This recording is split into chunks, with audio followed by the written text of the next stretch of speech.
यह महायुद्ध अब विश्व युद्ध की तरफ जा रहा है, क्योंकि इजराइल ईरान महायुद्ध में अब एंट्री हो गई है अमेरिका की। अमेरिका ने 3 परमाणु प्लांट को निशाना बनाया और डोनाल्ड ट्रंप का बड़ा बयान, ईरान के 3 न्यूक्लियर प्लांट पर हमला किया। मैंने पहले ईरान को चेताया था और ईरान को अब हर हाल में जंग खत्म करना होगा। ईरान नहीं रुका तो फिर हमला करेंगे। डोनाल्ड ट्रंप ने यह बड़ा बयान दिया। ईरान शांति के रास्ते पर लौटे। डोनाल्ड ट्रंप ने कहा, हम शांति चाहते हैं, संघर्ष नहीं। ट्रंप का डायरेक्ट अटैक, अमेरिका का डायरेक्ट अटैक, 6 बॉम्बर और 3 परमाणु सेंटर को निशाना बनाया गया। नतांज, फोर्दो और इस्फहान, ये तीनों परमाणु सेंटर परमाणु कार्यक्रम के लिहाज से बहुत अहम है।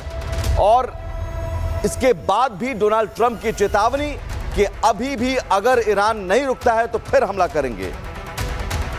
Massive precision strikes on the 3 key nuclear facilities in the Iranian regime, Fordow, Natanz, and Esfahan. Everybody heard those names for years as they built this horribly destructive enterprise. Our objective was the destruction of Iran's nuclear enrichment capacity and a stop to the nuclear threat posed by the world's #1 state sponsor of terror. Tonight I can report to the world that the strikes were a spectacular. और इसी बीच आपको बता दें कि Iran पर America के हमले पर नेतन्याहू ने अब क्या किया है। ट्रंप का फैसला बेहद साहसिक है, ये नेतन्याहू कह रहे हैं। जो नेतन्याहू कुछ समय पहले कह रहे थे कि ट्रंप को जो करना होगा, यानी कि अमेरिका को जो करना होगा वो करेंगे, हमें जो करना होगा हम करेंगे, लेकिन आप कह रहे हैं कि बेहद साहसिक फैसला, शक्ति के जरिए शांति लाई जाएगी। नेतन्याहू ये कह रहे हैं, पहले शक्ति आती है फिर शांति आती है। ट्रंप ने तानाशाही सरकारों से समझौता नहीं किया। तो देखिए किस तरीके से ईरान के 3 न्यूक्लियर प्लांट पर हमला किया गया है। B-2 बॉम्बर्स जो सिर्फ अमेरिका के पास है, और उन B-2 बॉम्बर्स के जरिए जो सबसे महत्वपूर्ण परमाणु ठिकाने थे उन पर अटैक किया गया। इस्फहान, फोर्डो और नतांज, ये 3 परमाणु ठिकाने, परमाणु प्लांट्स जिन पर हमला किया गया है। तो ये 3 परमाणु ठिकाने बहुत अहम हैं ईरान के लिहाज से और ईरान के परमाणु कार्यक्रम के लिहाज से। ये तीनों परमाणु ठिकाने, नतांज जो कि माना जा रहा है 200 फीट गहरा, यानी कि 20 मंजिला इमारत की गहराई में नतांज परमाणु ठिकाना। हालांकि फोर्दो के बारे में कहा जा रहा है कि वो और गहराई में परमाणु ठिकाना है। और जो जिस बॉम्बर का इस्तेमाल किया गया, जो GBU-57, और ये अपने आप में गैर परमाणु बंकर बस्टर बम, जो सबसे शक्तिशाली है, दुनिया का सबसे शक्तिशाली है ये बम शिखा, और ये सीधे उस गहराई तक जाकर उस ठिकाने को ध्वस्त करता है जो 200 फीट गहरा हो। बिल्कुल, और ये मैप के जरिए हम आपको बता रहे हैं। देखिए फोर्डो जो है सबसे महत्वपूर्ण ये बताया गया, क्योंकि फोर्डो 300 फीट गहराई में, यानी कि प्लांट है। अगर इसको ऐसे समझा जाए कि लगभग 10 मंजिला इमारतें 3 अगर एक के बाद एक लगाई जाए तो इतनी गहराई 300 फीट होती है। और फोर्डो पर ही सबसे ज्यादा अमेरिका की नजर थी। जिस तरीके से सुमित आपने बताया कि JBU-57 होता है जो अमेरिका के पास ही है, उसी का इस्तेमाल किया गया। और इसी बीच एक और बड़ी खबर अपने दर्शकों को बता दें, अमेरिका के हमले पर ईरान का बड़ा बयान सामने आया है। परमाणु ठिकाने पर दुश्मन ने एयर स्ट्राइक की है।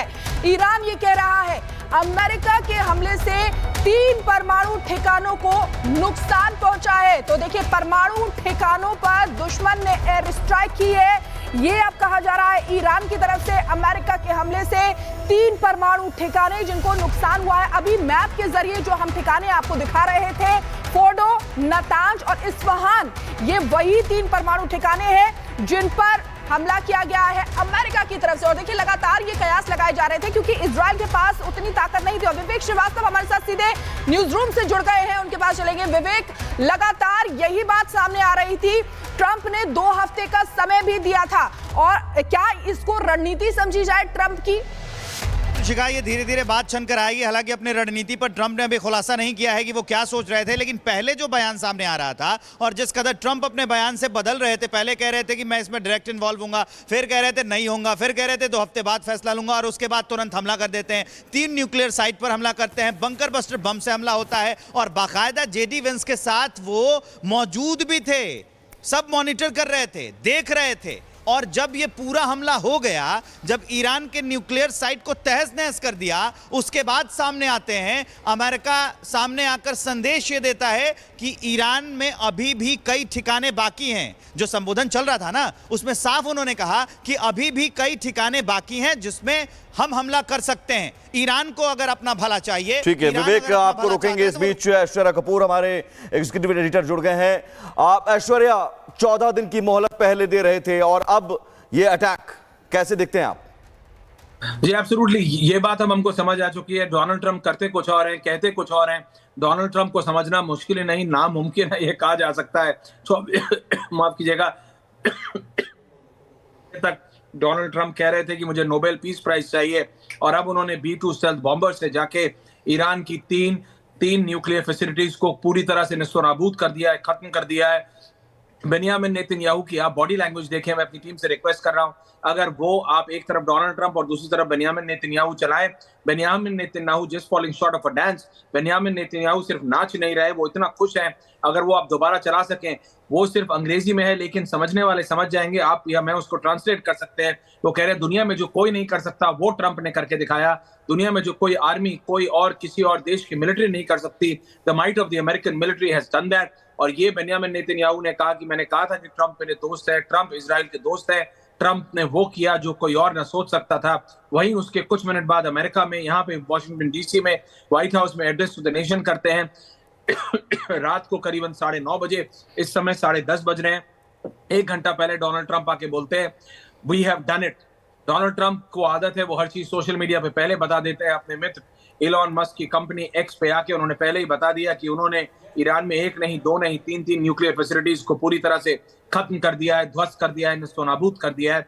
आप सोचिए, जमीन से 100 मीटर अंदर जाके बंकर बस्टिंग बॉम्ब्स, ये दुनिया में कोई और मिलिट्री के पास आज ये कुव्वत नहीं है।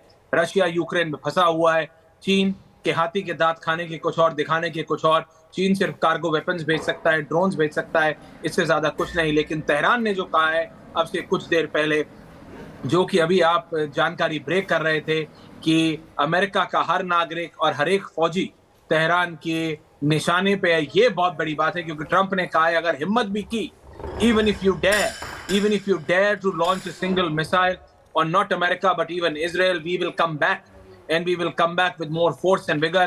हम और ज्यादा ताकत से आएंगे, हम और ज्यादा जोर से आएंगे, और इस बार सिर्फ हम मिलिट्री या न्यूक्लियर केपेबल फैसिलिटीज को नहीं, बल्कि जो आपकी सिविल फैसिलिटीज है उनको भी निशाना बनाएंगे। ये जो एक तस्वीर है, क्योंकि ईरान में इस समय नेट बंद है, ये अमेरिकन इंटेलिजेंस सर्विसेज से आई हैं। अमेरिका ने ईरान के 3 न्यूक्लियर फैसिलिटीज को मिट्टी में मिला दिया है, उसको खत्म कर दिया है, उनके पूरे न्यूक्लियर प्रोग्राम को खत्म कर दिया है। डोनाल्ड ट्रंप ने कहा the bully of middle east, it's time for piece. पहले ईरान को, तेहरान को घुटने पे लाया।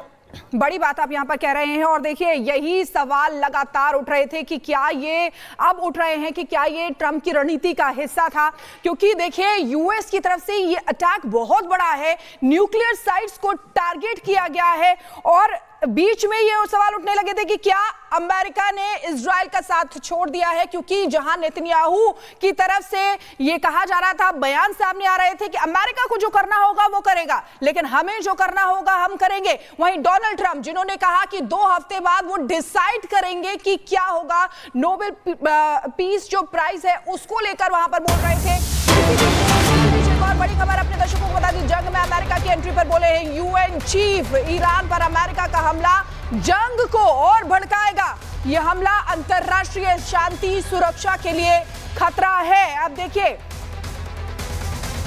और ऐश्वर्या सर हमारे साथ जुड़ गए हैं, उनके पास सीधे चलेंगे। अमेरिका का हमला जंग को और भड़काएगा, यूएन की तरफ से ये कहा जा रहा है। ऐश्वर्या सर, आपका माइक म्यूट है। मैं माफी चाहता हूं, मैं सिर्फ आपको ये कह रहा हूं कि इस समय संयुक्त राष्ट्र को एंटोनियो गुतेरेस की आप बता रहे हैं, लेकिन उनको कोई सीरियसली लेता नहीं है। अब बात ईरान और इजराइल की नहीं है, अब बात अमेरिका और ईरान की है। अमेरिका ने ईरान में घुस के उनके 3 न्यूक्लियर फैसिलिटीज को खत्म कर दिया है, इसको नाबूद कर दिया है, उनको तहस नहस कर दिया है। ईरान कह रहा है कि अमेरिका का हर सिटीजन और उसके फौजी मेरे निशाने पे है, लेकिन क्या वो अब ये काबिलियत, ये कुव्वत रखता है? क्या रूस और चाइना अभी भी ईरान का समर्थन करने की हिम्मत करेंगे, हिम्मत जुटा पाएंगे? रूस यूक्रेन में फंसा है, चीन सिर्फ और सिर्फ घटिया मिलिट्री सप्लाई कर सकता है, इससे आगे कुछ नहीं।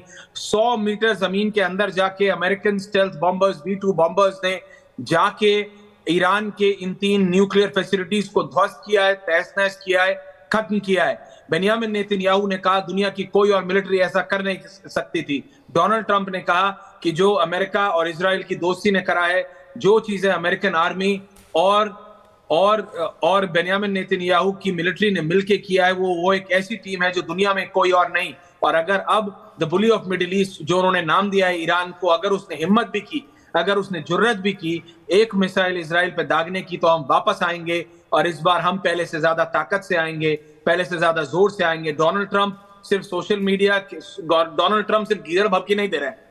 डोनाल्ड ट्रंप अभी तक लोग कह रहे थे गीदड़ भपकी दे रहे हैं, एक तरफ नोबेल पीस प्राइज मांग रहे हैं, ये कहां कुछ करेंगे, ये कहते कुछ और हैं, करते कुछ और हैं। एक कहावत है ना कि आपका सीधा हाथ क्या कर रहा है, आपके उल्टे हाथ को पता ना हो। This is absolutely what Donald Trump is. कल 12 घंटे पहले शिखा जी, डोनाल्ड ट्रंप ने अपने खुद इंटेलिजेंस मिनिस्टर जो कि तुलसी गबार्ड है, जिनके अंदर CIA आती है, उसको गलत कहा। उन्होंने अपनी पूरी इंटेलिजेंस कम्युनिटी को गलत कहा। और 12 घंटे के अंदर, जिस समय व्हाइट हाउस के साउथ लॉन्स के बाहर एक प्रो ईरानियन प्रोटेस्ट चल रही थी, डोनाल्ड ट्रंप ने उस समय वो मिलिट्री रूम में बैठ के, कमांड सेंटर रूम में बैठ के ये सब लाइव देख रहे थे कि ईरान के 1 नहीं 2 नहीं 3 न्यूक्लियर केपेबल फैसिलिटीज को तहस नहस बर्बाद कर दिया गया है। जी, back to you Shikha.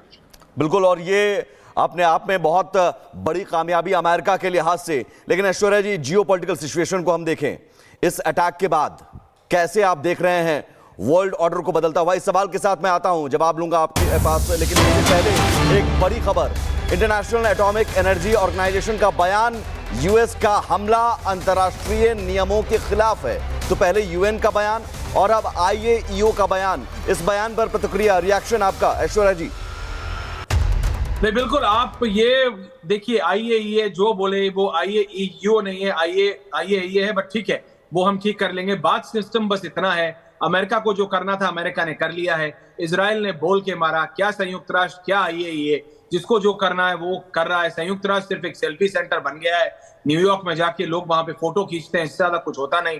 Israel ने बोल के ईरान को मारा है, अमेरिका ने बिना बोले मारा है, लेकिन ऐसे मारा है जो कोई सोच नहीं सकता। वो काबिलियत, वो कैपेबिलिटी शायद ही दुनिया में किसी और मिलिट्री के पास है, जो कि अमेरिका ने करके दिखाया है। अब डोनाल्ड ट्रंप को हल्के में लेना किसी भी देश के लिए मुमकिन नहीं होगा। ये कहना कि डोनाल्ड ट्रंप कुछ कह नहीं सकते, वो सिर्फ और सिर्फ गिदड़ भपकी देते हैं, कि वो सोशल मीडिया पे आके बड़ी बड़ी बातें करते हैं और फिर प्रतिक्रिया देते हैं कि उन्हें नोबेल पीस प्राइज चाहिए। डोनाल्ड ट्रंप ने वो करके दिखाया है जो हम बोलते हैं।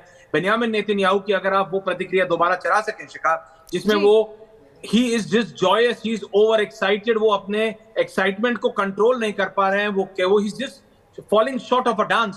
वो कह रहे हैं कि डोनाल्ड ट्रंप ने वो किया जो दुनिया की कोई और देश नहीं कर सकता, कोई और मिलिट्री नहीं कर सकता। उन्होंने ईरान को खत्म कर दिया, उन्होंने ईरान के न्यूक्लियर फैसिलिटीज को खत्म कर दिया, उन्होंने ईरान के जो उनकी नेफेरियस डिजाइन थे उसको खत्म कर दिया, और ये कहा कि जो टेरर है वो ये खत्म हो जाएगा, दुनिया की कोई और मिलिट्री ये कर नहीं सकती थी। ये वो चीजें हैं जो शब्द हैं, शायद ही आपने किसी और देश के नेता से, किसी और, चाहे वो जितने भी अच्छे दोस्त क्यों ना हो, शायद ही आपने किसी देश के नेता से किसी और देश के नेता के लिए सुना होगा